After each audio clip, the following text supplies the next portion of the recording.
could term a sensation in Winston Cup racing. He took that number 4 car to the front of the field at Atlanta a couple of weekends ago and finished in 3rd position, and is looking for an equally good finishing here this afternoon. That wave behind him, that he gave just a moment ago, that was to tell Sterling Marlin, who's starting behind him, good luck. And don't hit me in the first corner. There you can see Ernie Irvan as he gets set to go, coming up through the gears. A full field and a full house of people as the field comes off of corner number 4, and the green flag waves. Here we go in the Transouth 500.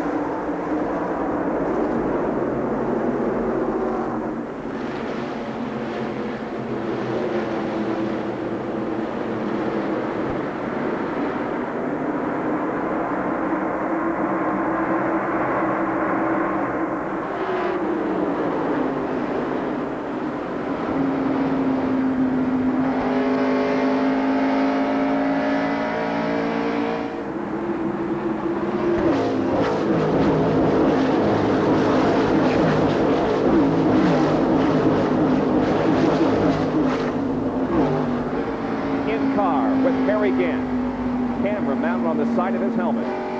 Harry running in the middle of the pack. The leader is Geoff Bodine after 1.5 laps. That's unbelievable. Look how his head is bobbing around in the corner. It looks like it's on a roller coaster or something. And imagine he's going to be doing that for about 3.5 hours if the car holds together. That is an amazing shot. I never knew my head moved like that when I was in a race car. No wonder your neck was sore at the end of the race. Exactly.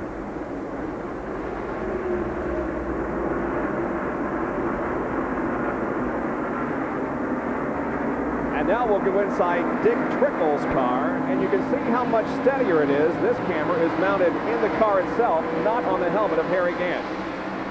Of course, he's running right behind Harry Gant on the racetrack.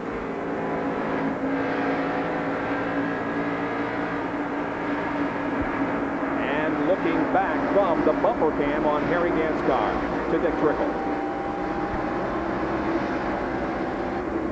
Number 2, Rick Mast in the white car that is looking inside of Dick Trickle, thinking about trying a pass, but not doing so yet.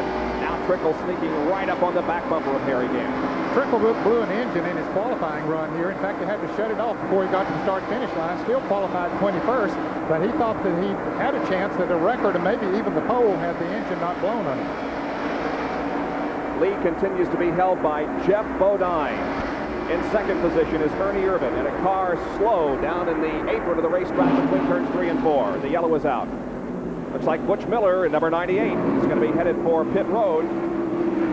Well, he stays out on the racetrack. But the caution flag is out, so his job is to now catch up with the field and then make a pit stop, because once that car spins, he's put flat spots on those radial tires. He needs to go in and get 4 new ones. Here comes the field down off of the 4th corner to receive the yellow flag. There is Bodine and Irvan taking the yellow flag on lap number 5. You think anyone will pit this early, Ned? I don't think we'll see many of them unless they have major problems. They don't want to, especially those in the front half of the field, they do not want to give up their track position. We have a halfway challenge here this afternoon. The winner of the race at the halfway point, 184 laps, will win $10,000, and you can register to win a Pontiac Grand Prix by dialing 1-900-246-0101. The call will cost you 95 cents, but you can register to win this car. Then after the halfway point, someone will call you, and if you know the leader at the halfway point, you will win a Pontiac Grand Prix from the people at Right Guard. Well, let's take a look at the top 10 now as we are under caution for the first time this afternoon in the Transouth 500. We'll be right back. 1/2 lap has been completed under green. Field just took the green, now going into turn number 3. That is Geoff Bodine stretching out the advantage a little bit over the second place car of Ernie Irvan, running back in 3rd and 4th positions. The number 6 car of Mark Martin and the 26 of Brett Bodine. In comes Ken Schrader at number 25 and Sterling Marlin in 94. Everyone pretty well content at the moment, Bob, to run in single file. Of course, you have to run in single file most of the time here at Darlington, but sometimes when you're ready to mount a charge, you pick your place on the racetrack that you think that you can make a pass. You can see the advantage that Geoff Bodine has opened up already, putting several car lengths between himself and Ernie Irvan and the rest of the field. Now Ken Schrader in number 25 looking to the inside of Brett Bodine. That's quite impressive. The fact when they throw the green flag, Geoff Bodine just jumps out to about a 10-car lead advantage and stays there. There's Buddy Baker in the car number 90. I saw him slow coming off the second corner, and it looks like he has got a serious problem. Looks like the engine is let go on that car. He's on the apron of the racetrack in turn number 4. He's pitted on the backstretch. Meanwhile, here comes the field at full speed off of corner number 4 and completes lap number 11.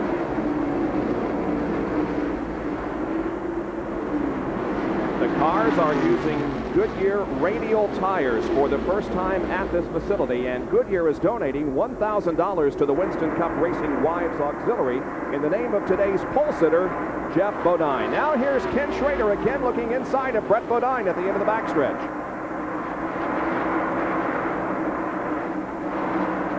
An outstanding qualifying performance by Brett Bodine, his best of the year. Got that Quaker State Buick in 4th position. But look at that two-tone. Well, there we're looking at the shot out of Dick Trickle's automobile right behind Harry Gant. And already Trickle's picked up a stone in his windshield. It's cracked. Now, what complications could that lead to later? Could that increase and cause a problem for him? I don't think at the speed they run here in Darlington that will make the windshield cave in. As Harry Gant tries to get alongside Neil Bonnet, makes the move going in turn 3. Looked like Neil just backed off once Gant got up there and let him have the groove. That's from the bumper cam on Harry Gant's car. Now remember, he is the defending champion of this race. Remember a year ago when he won here and stopped that long losing streak? Here again, the helmet cam on Gant as he sets the car into the turns first 1 and 2. And he has a cracked windshield. Just above the steering wheel there is a crack in his windshield. Bumper cam looking back on Neil Bonnet and Dick Trickle to the right.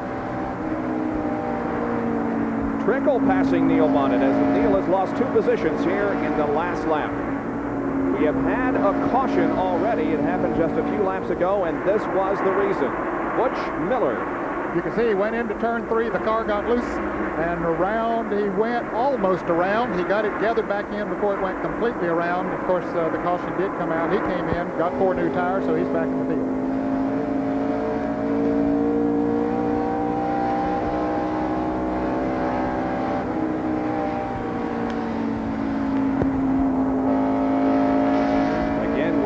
With Harry Gant with the camera mounted on his helmet.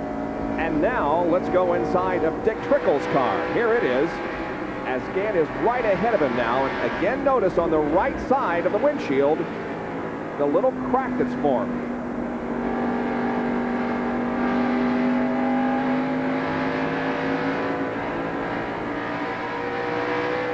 At Talladega, that'll become a major problem. At Talladega, that could be a serious problem at 200 miles per hour. Let's go to the pit area and Jerry Punch with more on this. Jerry? Well, Bob, one of the hazards here at Darlington is indeed what you're seeing now. Already Harry Gant and Dick Trickle and a couple others are showing some cracks in the windshield, but most of the team's prepared for that. I'm in the Ernie Irvin pit, and they have a windshield stacked here behind pit road. Now, it's a plexiglass windshield backed by Lexan. That's a safety feature to keep this windshield from actually imploding inside on the driver. Now, one thing you see here at Darlington is a lot of gravel, therefore a lot of punctures and cracks in the windshield. But that's the reason the radials are so effective here. They are cut or puncture resistant, where in years past you may see a dozen or 2 tires cut or punctured. Today, you probably see less than 3 or 4 because of the stability of the radial tires. All right, thank you, Jerry. Stability showing in the cars of Ernie Irvin and Mark Martin as they run 2nd and 3rd behind our leader, Geoff Bodine. Meanwhile, we have some cars that are moving up from that position on the grid that Ned and Benny visited earlier, 15 through 20.